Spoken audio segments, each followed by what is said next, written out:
Oh, let's go. Another edition of the Daily Ticket with you here. A beautiful afternoon in the Delaware Valley, all over a special day for our country. Mac is back. Of course, the Maction, college football rolls on. Now we have a game every single day of the week up until, I believe, Thanksgiving. I want to say that is the case. So, yes. Now, hopefully everybody did get out and vote. If not, you still got some time, so get on out there and do so. Sean Bray, Sean Barnard with you here for the next hour, and we are going to talk a little bit of everything. Of course, Sixers last night with Paul George, the return there looked nice at times. Let's be realistic about it. We'll get into that. Cooper Flag and Duke. That's a big spot I want to hit. Can't wait to get Sean's take on possibly the number one overall pick and a pretty big day in the NFL from the trade deadline perspective. That's going off at 4 p.m. today. NFL Week 10, Sean Barnard. Week 10. How we doing today? Doing well. It feels good to have some competent basketball to talk about. That by far the most watchable game of the Sixers season, and I do think Paul George changes things from a notable extent there. I think it was a pretty good debut, a lot more positive than it feels like kind of the general perception of. It was nice to see him out there. Obviously, things aren't going to be complete until the big fella comes back and we see this team fully constructed, but I feel a lot better about the Sixers team than I did this time yesterday. So happy to see that. And as you mentioned, plenty going on as far as the NFL trade deadline and everything else. So busy times right now. Oh, yeah. So we will open up with what took place last night in the association. 2-1 for your boy over here in the Daily Ticket. Got the Knicks wrong, but was all over Milwaukee, keeping it close with Cleveland as they ended up losing by 2 points, I believe, as a 7.5-point dog there. And then into the evening, we had the Clippers over the San Antonio Spurs, which was a very easy win, considerably. Well, look, first quarter it opened up. It's funny because how when you wager on an NBA game, like you never want your team. You don't think a team is going to go from start to finish, and Right. Spurs were up 40-14 at the end of the first quarter, and that was the point where I was like, all right. I'm definitely not going to be watching this one. And then slowly but surely, they outscored them 34-16 that second quarter, and essentially big time second half by the Clips. And that was all she wrote. They ended up winning by 9 points, covering the number of 3.5. So 2-1 yesterday. I stayed away from the Phoenix and Sixers game, but yeah, for anybody out there that thought the Sixers were going to give them a little bit of a fight, and they did so, credit to you. 7.5-point dogs went on the road, ended up losing by 2. Let's talk about Paul George. That's the bright new shiny object at this point in time. Welcome back to the mix here, Paul. 31 minutes of played, 4 of 14, 6 of 7 from the free throw line, 1 of 7 from downtown. 15 total points, a little mix of everything with rebounds, couple assists, couple steals, couple fouls as well. And first game back, Sean Barnard. So what were your expectations, minutes, everything along those lines? And then after it's all said and done, Paul George, what were you saying after the game?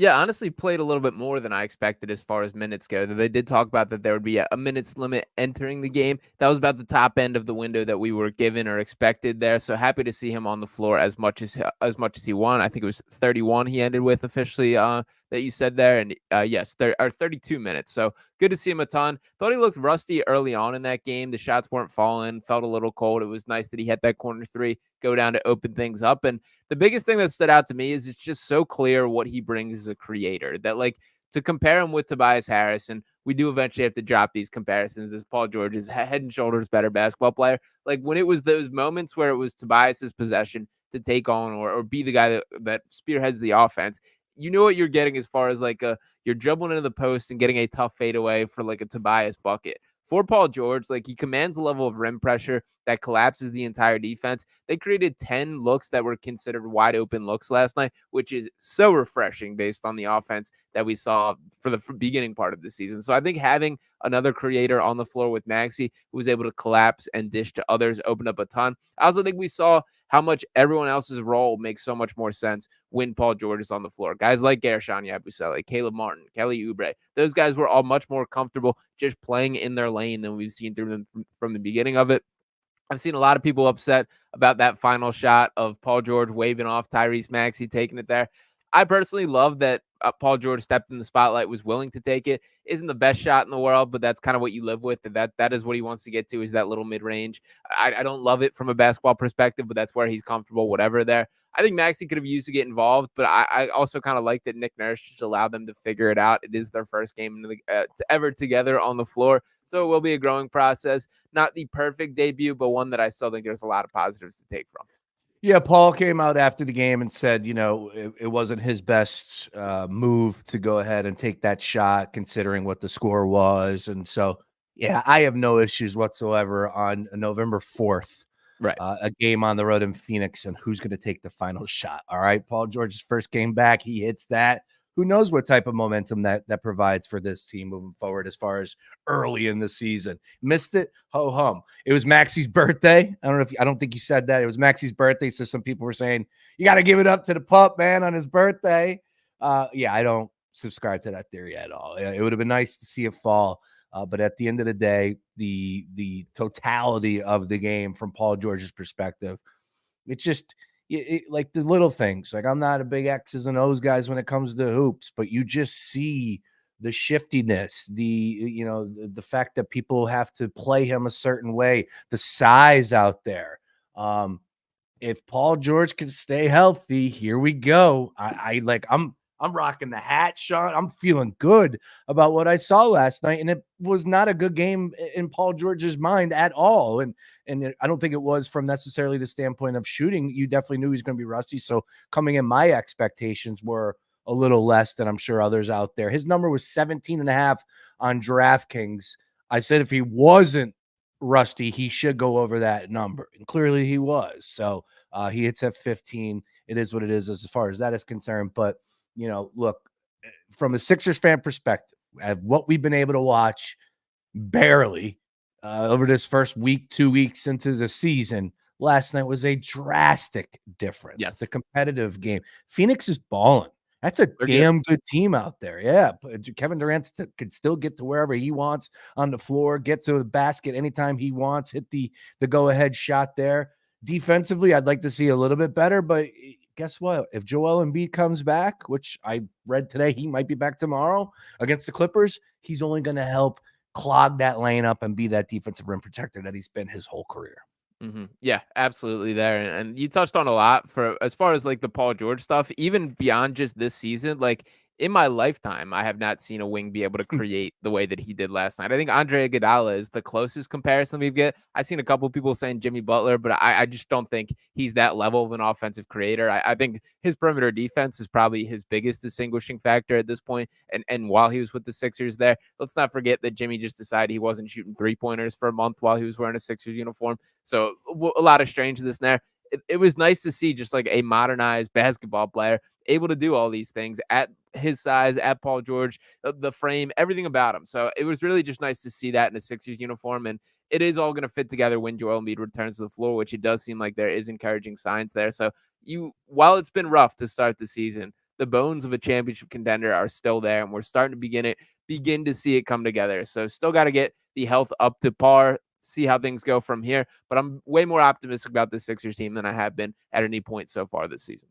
All right, give me something off the bench. Give me a player off the bench or somebody that's catching minutes at this point in time because of the injuries, and Nick Nurse filling in the pieces here, filling in the puzzle. But give me a player that has your attention, that's looked pretty good. That, hey, look, this is a pretty good improvement here for this team moving forward. Once again, when they get everybody back fully healthy. Yeah, Gershon Yabusele stood out a ton last night. That was by far his best game in a Sixers uniform, and really outplayed Andre Drummond at that center spot. I do think he's going to shift more into more of a power forward oriented role when Joel Embiid returns to the floor. He's talked about that as well. But Drummond's been a tough play these past couple games. The energy level has not been there, shooting poorly from the field. That just last night, Drummond was 3 for 5, which is better. He was 1 for 7 the game before. But looking at Yabusele, he played 30 minutes last night, scored 19 points, 7 rebounds, 6 assists, shot 5 of 11 from 3. And what I liked most about that is it was clear the Suns had a game plan that was what they were going to live with, that every time there were the actions that Yabusele was involved in as the screener,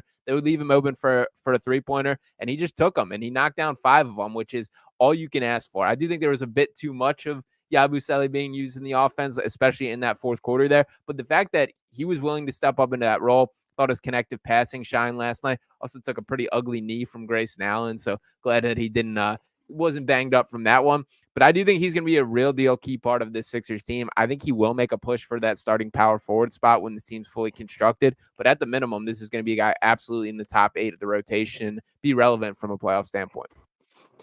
Yeah, look, that's where my mind is at, right? Like, this is new, a fresh approach to a new player into the mix, and he looked really good last night. So I'm pretty excited about what he could potentially bring to this team.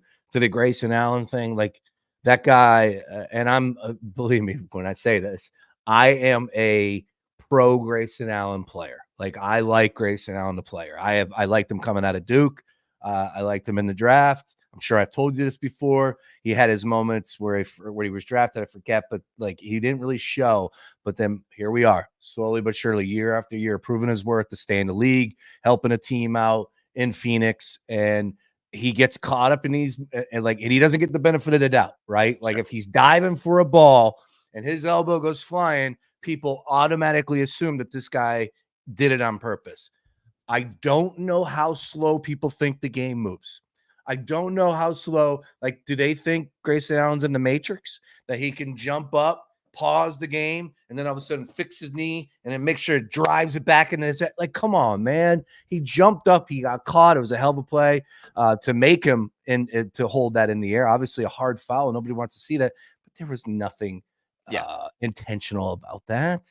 Yeah, and you're right. He doesn't get the benefit of the doubt. And when you slow things down, you can make it look bad. Watching that in live action and in the full lead up of the play, I don't think I was dirty on Grayson Allen's part by any means. That is not to say that he isn't still annoying to play against and see him on the floor. There was one little kind of, not even dust up is the wrong word, but kind of him and Kelly Oubre getting tangled for a moment in that game, which I was like, yeah, that's the frustrating Grayson Allen moment right there. But I don't think there was anything wrong with that. And what's always frustrated me the most about Grayson Allen is this nonsense just distracts from the fact that he has turned himself into like a very competent NBA player and really has been throughout his career. I believe he led the NBA in 3-point percentage last year and earned a pretty nice paycheck this summer because of it. So Allen's a guy that has turned himself into a plus NBA player and a guy that still has a long career and is graying at the age of 29. So shout out to him. I love it. I love it. Yeah, he's been through a lot. All right, so have we, and the fact is the Sixers slowly but surely getting back into it. Everybody has the night off in the NBA. Tomorrow, though, Sixers back at it against the Clippers. Yep. And, Sixers are favored. Wow. You know why that is, right? The Paul George return, or you think Joel's the Joel return? I think the Joel return happens tomorrow. Yeah, that's baked in the number. They shouldn't be favored against the Clippers unless I'm missing an injury that took place last night. Clippers are better record. They're at home. Harden's healthy. Paul George returning is nice, but I didn't think the Sixers would be favored. No, and I don't think they should be without Joel Embiid. Your thoughts on that, though? Yeah, I do think that this is the most legitimate chance we have of Joel playing so far. I will say I haven't been overly motivated by how good the Clippers have looked when checking in on them. Did watch a little bit of last night as well. It's a lot of James Harden ball right now, and we've lived that front and center here in Philadelphia. And you get the highs and lows for it. When he gets hot, he can absolutely win you a game. He can also shoot you out of a game just as easily. And there's been a lot of that going on. So they sit at 3-4. There's going to be a lot of bright eyes on the Paul George return to Los Angeles. I think he's a little unsure of what the perception or reaction is going to be. And I have kind of a feeling that it's going to be pretty negative toward him. So I don't know how Paul George is wired just yet and how he'll respond to that. I do expect him to have a better game, more so from the standpoint of he kicked off the rust last game and look a little bit more like himself than any of the emotional side of things. But should be a fun one tomorrow. I'm excited for it. Would love Joel to be on the floor. And I do think the Sixers absolutely win that game if Joel does play. So we'll be curious to watch. It's just very weird. He's out there after the game shooting in flip-flop or shooting in his Uggs, messing with Bradley Beal. Like, what are we doing here, man? He could play. Like, he's ready to go. He's traveling with the team. Let's get Joel Embiid in a Sixers uniform and let's get him running because if he can play, he could play. We argued about this already. Nobody really cares about November regular season games. Understood, but like I don't know. I've had enough of the charade. So he seems like he can play. He's traveling with the team. If he wasn't, then he wouldn't be out on the floor shooting around, messing with Bradley Beal after the game. And that sort of deal. So I think he plays tomorrow, and I think that number is baked in. What it is right now on DraftKings, Sixers -1.5 favorites on the road tomorrow night against the Clippers. Another late one for the people out there. Get that coffee brewing, 10:30 tip. Is that a televised game on ESPN? I would assume it is. I'm not Yeah. 100% sure, but I would guess this is a prime time one. And a little kind of inside baseball for some of the context of this is Joel Embiid still being investigated for a potential suspension by the NBA as far as the True. altercation in the locker room. They have made it clear that that suspension will not count until he's a quote unquote active player. So it would make a little bit of sense from what I'm reading and seeing, it does seem like there's going to be a slap on the wrist type suspension heading Joel's way. So it would make sense to make sure you can get those games to count. So I do think he probably plays tomorrow and then catches a suspension after that. You can feel how you feel about that, but they are going to make sure they get him on the floor before that kind of thing happens. Yeah, that's a whole nother wrinkle that I was talking about yesterday. And he is going to catch a suspension, and he should catch a suspension. You can't put your hand on people. And I'm pro Joel Embiid in this, but Adam Silver has to do what he has to do. He's the commissioner of the league. You can't have that. I would say that's frustrating because you would almost like it to just count and then get him going, right? Sure. Instead, get him going, and then he's going to be suspended for 2 to 3 games. I don't know. That's frustrating, but yeah, not ideal. This is the song and dance we deal with when it comes to Joel Embiid. All right, let's keep it moving. As far as NBA is concerned, one team, Sean, we're about 2 weeks into this bad boy. Who's catching your eye the most right now? Whether it's the East, the West, a coach, a player, anything right here, right now. Catch us up in your mind. The eyes of Sean Barnard. What do you like so far in the NBA? Yeah, I don't think you can look anywhere but the Cleveland Cavaliers right now. That an 8-0 start to the season and have looked every bit of that good team that record indicates. That I've tuned into a couple of their games now and keep waiting for where do the wheels fall off a little bit here, and I just don't see it. Last night, Darius Garland was the story of the game. That he stepped up. He battled a ton of injuries last year and some weird ones, and he had 2 eye injuries last year that really kind of prevented things. He looks like himself again, and I've been a Garland believer throughout his career. It's a notable storyline there. And I know there were the questions about him and Mitchell being a little bit too similar as far as skill sets on the court. We'll see how that plays out over time. I've seen some nice flashes from Evan Mobley, which I've always had question marks. I've been a bit of a Mobley skeptic, but he had one play last night where he blocked a shot down on the defensive end, went coast to coast and dunked it on the other end. And those are the moments where you see it. It's like, that's who this guy is supposed to be. And if you can do that on an every night basis, you change the complexion of this Cavs team in a pretty major way. So Jared Allen also playing some incredible basketball right now. They look real deal good. So the Cavaliers have definitely climbed in my eyes as far as a legitimate good teams in the East and teams that are going to be in that mix. And I kind of was pretty skeptical heading into the season of them. So they're the number one team that has changed my mind thus far. Kenny Atkinson got them playing out there. Yeah, Garland went off from downtown 7-11 last night for 3-pointers. And the way that they're playing too, from the standpoint of box scores and final scores, like they are blowing teams out, and then they're playing tight games like they did last night against the Milwaukee Bucks. Everyone can have their take on that, how good the Bucks are, but they're still rolling out Damian Lillard out there who could play pretty high level. So 8-0, best start, tied for the best start in franchise history. And it's fun in Cleveland, that's for sure, for Cavs fans. You're right about that. Good call on the what's catching your eye as far as the NBA is concerned there.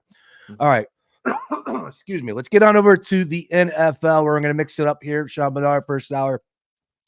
Last night, the Kansas City Chiefs ended up taking down the Tampa Bay Buccaneers. Of course, everybody's talking about the decision from Todd Bowles not to go for it, and I think everybody is correct with that take. Curious to know your thoughts on where you stand, Sean Barnard, when it comes to tying the game up with 30 seconds left. Patrick Mahomes, I believe, having all of his timeouts. I want to say that was correct. And Bowles deciding to go to overtime. Again, from the spread perspective, I had the Buccaneers that were +9 yesterday, so I like that. There was moments where it got a little dicey as far as the spread is concerned. Like, you'd think the Chiefs were up by 7 for a majority of the game, and darn well that they could go ahead and go up 14-10, whatever it may be, and then cover that number. So wet track, the crazy stat that caught my attention yesterday before the game. The Kansas City Chiefs are now 29 after yesterday, 29 straight games where they have not given up a 300-yard passer. Nobody has thrown for over 300 yards in 29 straight games. That is consistency. That tells me that, every game is tight, or, from this perspective of like, it's either the Chiefs are blowing them out or it's a good damn game. There's no lopsided games against the Chiefs. That is super impressive. They held Baker to, I think, 201 last night. Again, Baker not really having anybody to throw the football to. But that's one thing that I know nobody really discussed. Look, you have the diehards that study the league from Chiefs perspective because they led the league in sacks last year. But I still believe that the Kansas City Chiefs defense isn't getting enough credit like that. Maybe this year they are because Mahomes was struggling, wasn't playing well, had 9 interceptions going into last night, leading the league. But man, this defense is for real. They are absolutely a Super Bowl contender. They're still undefeated at this point in time. But Todd Bowles' decision, were you pro or against the idea to go to overtime? Yeah, I mean, look, sometimes I do think like the immediate reactions and the social media takes make it sound a little bit more clear cut than the actual situation is. But last night had all the ingredients of one where you go for 2 in Arrowhead against Patrick Mahomes after driving down with that weather. You just got to try to step on the neck and win that game there. And you got to know that Patrick Mahomes is the inevitable at this point, that when you give him the ball back, or when you give him a chance to get the ball, you're not getting that thing back. So for me, I do think they absolutely should have gone from 2. I understand Todd Bowles is a conservative coach who kind of leans on that. I do respect that a little bit more from the standpoint of like, he knows who he is and he has his set standards. He's not going to change that there, but that doesn't mean it was the right decision in that context. So I think they should have gone for it. I give Baker Mayfield a ton of credit for driving down there on that last drive and making it happen, really without his top 3 pass catchers, as McMillan was a late scratch last night. And I do agree on the point of like, this Chiefs defense is legit. I know they entered last night's game as the 3rd ranked team as far as points given up, 5th in yards, and they're all young, man. They're all draft picks that they've hit on, which is a really impressive job and an excellent way to build out a team there. So that's really been the story of the Chiefs team. It's scary to think about, but they're now 8-0, and I still don't think they've played their best football this season. So it's tough to argue. It would have been nice if Tampa Bay gave them one, knocked them off the pedestal, and try to win that one outright. I think that should have been the situation, but I do hear Todd Bowles a little bit on leaning on, I guess, the standards and the foundation there. Well, yeah, you're right. When it comes to, it would have been nice to see the Bucs get them. If they did have, of course, Godwin and Mike Evans, I think that they could very well have won that game, right? Like Tampa Bay healthy, we saw how good they could be when they lumped up the Eagles with ease. Yeah. And, like Baker Mayfield's thrown the ball to Cade Otton 10 times. It's like, come on, man, what are we doing here? Really tough to run the football against Kansas City last night. I thought they had some really good play calls from Tampa Bay's perspective, but all important, the +9 was a winner for us here on the Daily Ticket. We like that. NFL Week 10, Sean Barnard, unbelievable. I don't know. It's making me like stop. Like 10? Week 10? We're in Week 10. It's November. I guess I should just expect it and understand it, but I don't know. It's really jumping off the page at me today. Anyways, Thursday Night Football, Bengals and Ravens. That's coming our way. That game is being played in Baltimore. That's a 6-point spread for Baltimore, 53 high total of 53 in that one. And the Eagles and Cowboys, once again, 4:25 on Sunday on the road in Dallas. Game of the week. Tom Brady on the call. 7-point favorites. 42 is our total there. There is it's desperation time in Dallas. Now, they did just make a move, and we'll talk about some of the trades, but anything for you with the Eagles and the Dallas Cowboys this week that makes you want to give 7 points to the home Dallas Cowboys team? You buying that?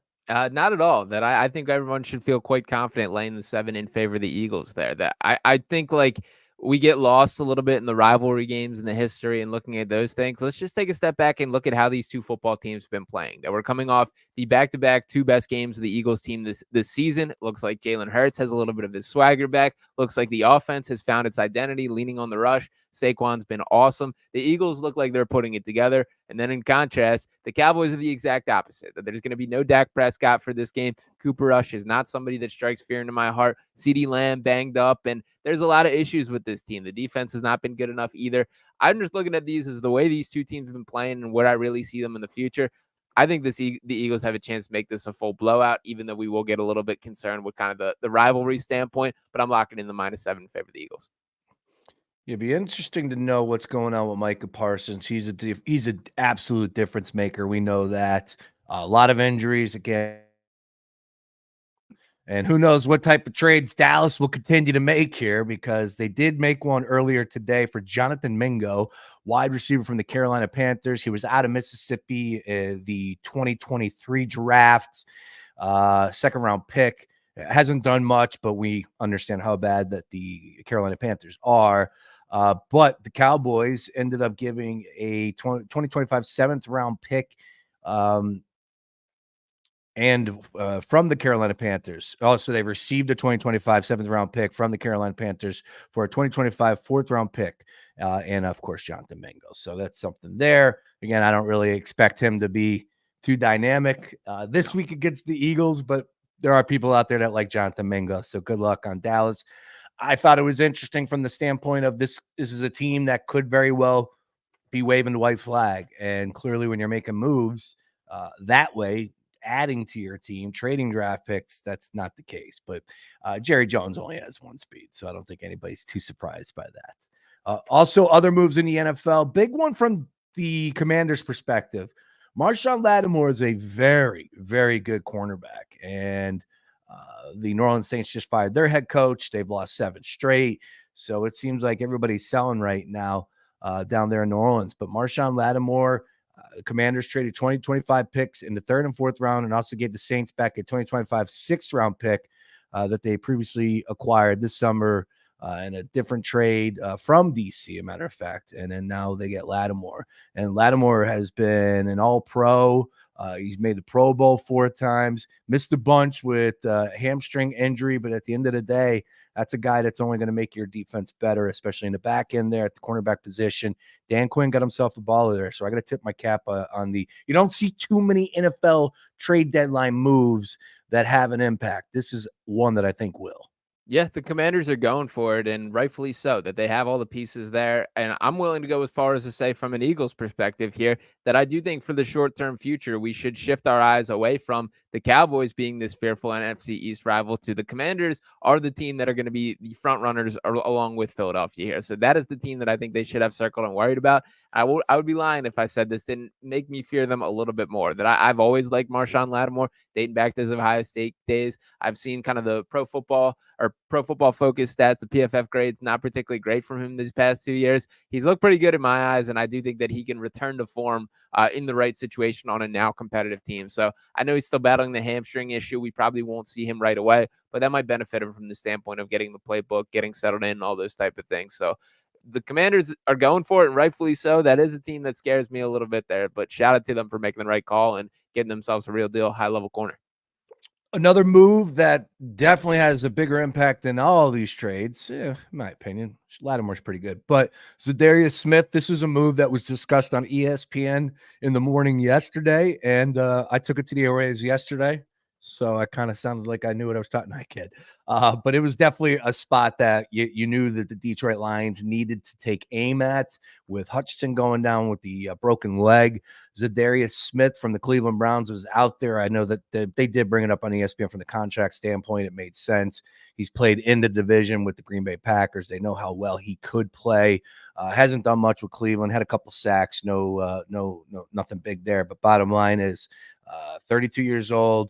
He's made the Pro Bowl a few times. He can get after the quarterback, and it is a move that Detroit needed to make, and I got to tip my cap to him on that one.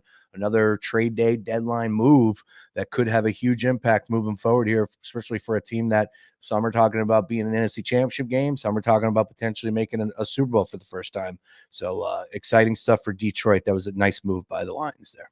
Yeah, absolutely there. And he's not quite Aiden Hutchinson, who I think is a surefire top 5 at worst pass rusher on the edge there. And I probably would put him a couple bits higher than that. I think I could even make the case that he's the best in the NFL based on how he started this season. So disappointing there, but still they had to get somebody, and he is a guy who has shined in the past. So we'll see how it shapes out there. But already, like, when you look at this Detroit team, it's not like they were missing much.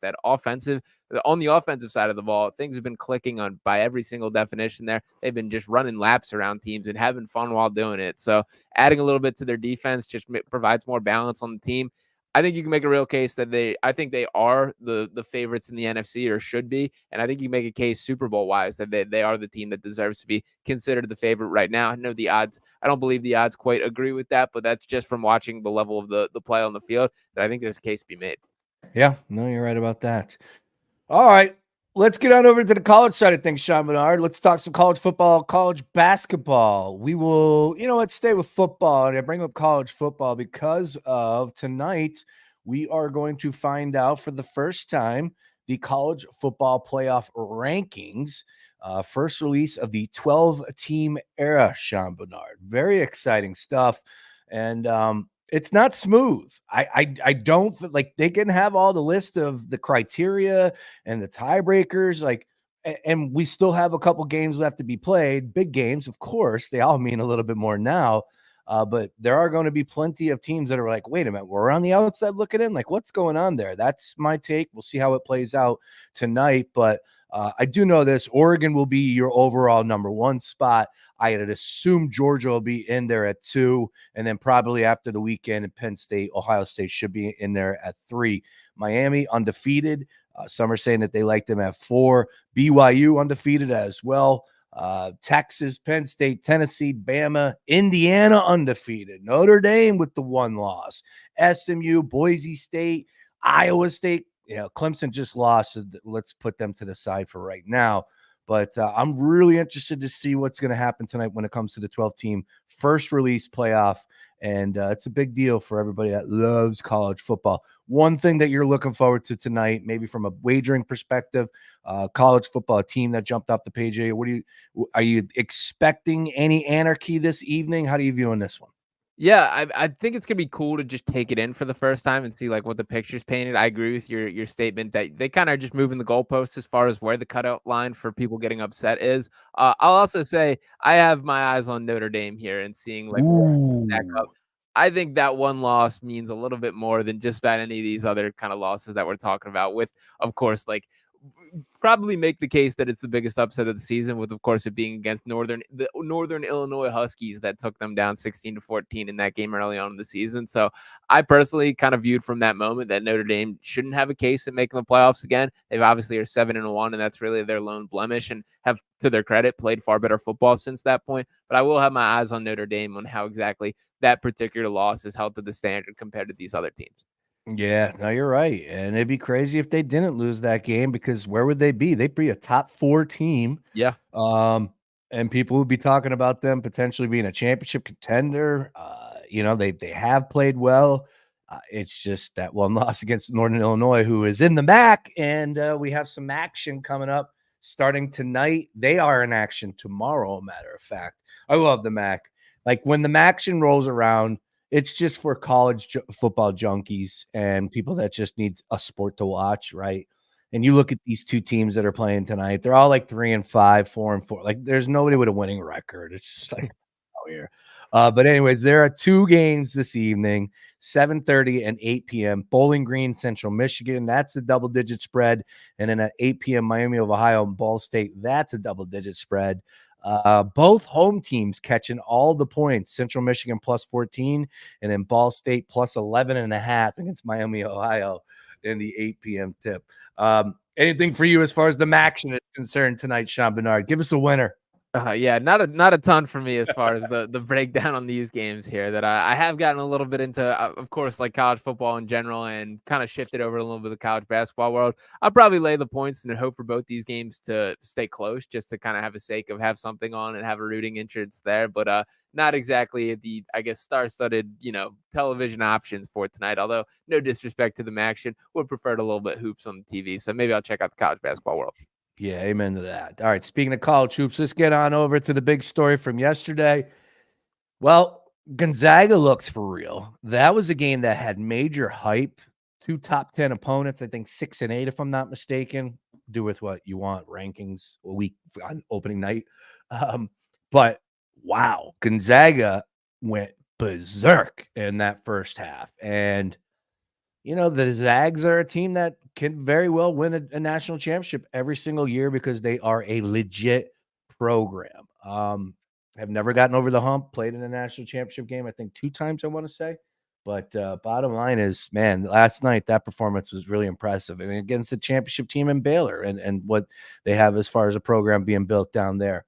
For me, it starts and ends with Duke, though, and Cooper Flag. And that was the game that I circled the most. All due respect to our Villanova Wildcats, who ended up opening up the season with a victory against Lafayette.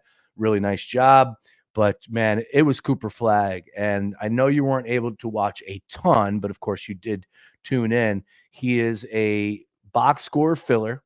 He is he's got the Duke personality. He looks like he's a winning player, but he is an absolute beast. 6'9", just the handles, the touch, the athleticism, the enthusiasm. He finished with 18 points, 7 boards, 5 assists, 3 steals. Duke ends up rolling Maine, which in my mind, I didn't think Maine was all that bad. Like, they started the game, Maine was breaking the press against Duke. And Duke has 2 guys. One guy's a 7-footer, the other one's Cooper Flagg, 6. Like, they got linked for days, and Maine was breaking the press with ease. And I was coming away impressed for Maine in that first half. I think they were trailing at halftime by 10. And I was wondering, like, is Maine a team? Because I think we've seen Maine in like the tournament before. Yeah. It's not Vermont, but I think Maine has had a little bit of a run before. Anyways, looked like a decent program on my mind. But Duke, the only thing that I came away with last night, because you know where I stand on Duke, I think Duke's going to win the national championship this year. I got a ticket at 10-1. I've been telling people to take that ticket because you're not going to ever get those numbers. I don't expect them to really have much trouble with the ACC this year. I might have bit off a little bit more I could chew after watching yesterday, just from the standpoint, because there are teams out there that are heavily invested into the veteran player, into the portal, guys that have been there, done that play. And that was the big thing for me. Like, Cooper, man, he's 17 years old. Like, he is young. So that's the thing that really stood out to me. Like, yeah, this is an electric player, but he's never been a part of this. And I think, you got to have some growing pains. So maybe I bit off a little bit more than I could chew. I still don't think you're going to get a better number than 10-1. I'll be curious to know that if that goes up. They're going to have to lose like 2 or 3 games to get a better number. I would imagine it dropped down after last night. I'll look that up now.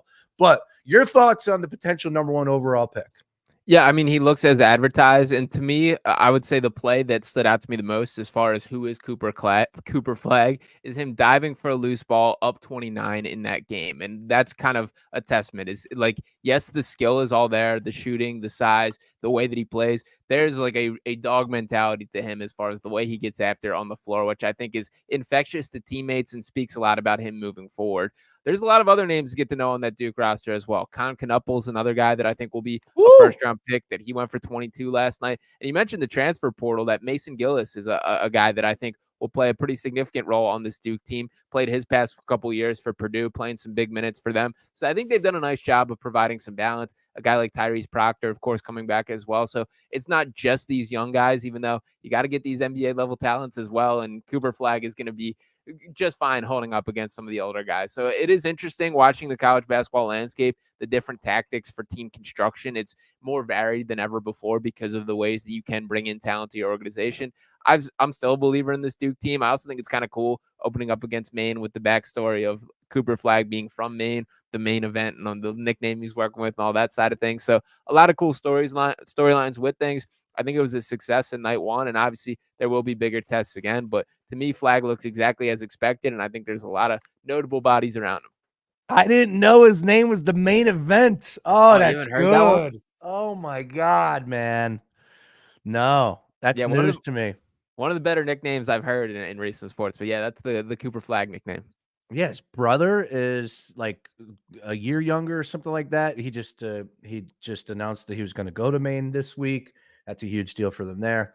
They were actually picked 4th to finish, they're picked 4th to finish in their conference for this upcoming season, as far as Maine is concerned. So, yeah, look, that Duke has a team. You're right about the Con. What's his last name again? Knuppel. Yes, he was filling it up from outside. They said he's going to be a lottery pick. Yeah. And that kid was not scared. Like, he had a smooth stroke. He hit this 1-and-1 from downtown. It was a turnover. He just picks it up and just pops it, gets fouled on the arm, finishes. Wasn't too overzealous. Wasn't too, like, the moment too big for him. Yeah, Duke's got a damn squad. The problem is so does Alabama. So does Kansas. So does let me pull up these numbers. First of all, Duke is still available at 10. So does UConn.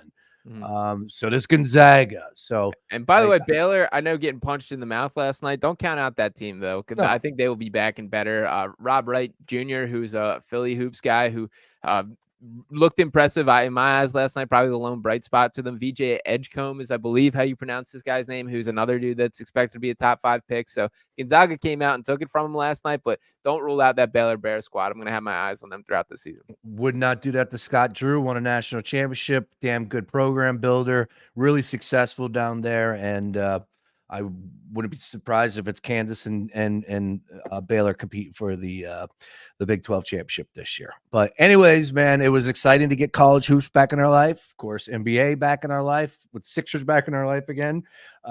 NFL, Monday Night Football. We got college football. Hell, we could even fire up Luke Arcani right now and talk some baseball with some of the hot stove conversations that are taking place. Seems like Juan Soto could be back in a Yankees uniform. He should be back in a Yankees uniform. George Steinbrenner doesn't allow that guy to leave, right? Like, money talk. Yeah, that's the thing. Like, they used to be able to have endless pockets, but now it's the Dodgers and then everybody else. We'll see what happens there. Sean, great 45 minutes here to get the party started for us on a Tuesday. Can't thank you enough. Any closing thoughts before we get out of here? Once again, you can find everything that Sean Barnard's putting up at DKNation.com. DraftKings. You and I are going to be teaming up next week, 2 times next week, getting people fired up for the in-season tournament, baby. Can you feel it? Yes, sir. Very excited about that. So, yeah, got a lot going on over at DraftKings Network right now. Stuff there. Also can follow me on Twitter at Sean_Bernard1 and get ready to lock in for some Sixers, because they are now worth watching. This is now something that the first 5 games, I won't lie to you, not worth having on the television. Things change now that Paul George is on the floor, and hopefully Joel Embiid right along with him tomorrow. So we'll see how that happens, and that should be must-watch television if we're getting to see Maxey Embiid and Paul George on the floor for the first time in the brand new arena in Los Angeles. So hopefully that is the case tomorrow night. We had 15 games. Every team was in action last night. I think tomorrow we got something like 13 or 12 games. So we'll be all over at brand new picks and roll. And hopefully talking about Joel Embiid's making his season debut for the Sixers. For Sean Barnard, I'm Sean Brace. Keep it locked right here to the Gambler. Once again, if you missed anything, at FoxPHLGambler.com.